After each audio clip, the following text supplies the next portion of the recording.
can understand any rider who's got that cycling bug, love of cycling, being competitive, wanting to give your best, and you know, things happen out there in cycle races where you really, you're left alone with your effort.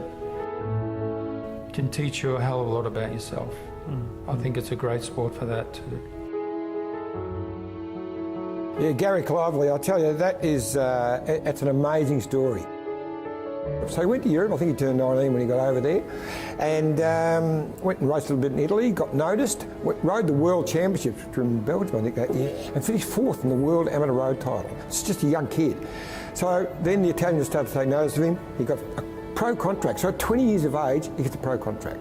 That didn't happen back in those days. Rode his first Grand Tour, the Vuelta. Amazing. Finished top 10. It probably wasn't that year at the level of Tour de France, but you know, it was a hard 3-week race. It was hot and it was stages very long, 240, 250 Ks. We finished the last week in the Pyrenees.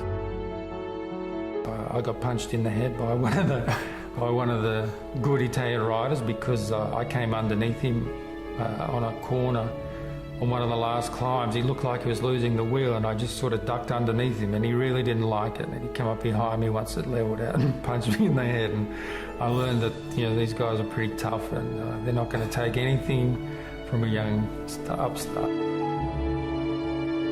And there was legendary shots of him climbing the top of mountains with Eddie Merckx and Francesco Moser. I mean, just stunning stuff. And then, within a year from that, he just got disillusioned and gave it away. After I quit cycling, there was a long period of time where I was asking myself a lot of questions, and you know, I learned things like meditation and sort of about spiritual life, which helped me a lot. It helped me to get over cycling, which, you know, I know that I really loved passionately. At the same time, it sort of helped me get my feet on the ground and be more of maybe a normal person. I think Dave Sanders got him a job working in his bike shop, a bit of part-time, down at Chelsea, so he used to catch the train down. Dave said, well, here's an old bike, why don't you ride in? So he started riding into work, fell in love with cycling again. That year, started racing. Legendary stories of his comeback after 10 years, more than 10 years off the bike, and that by the end of that year, he won the Australian road title.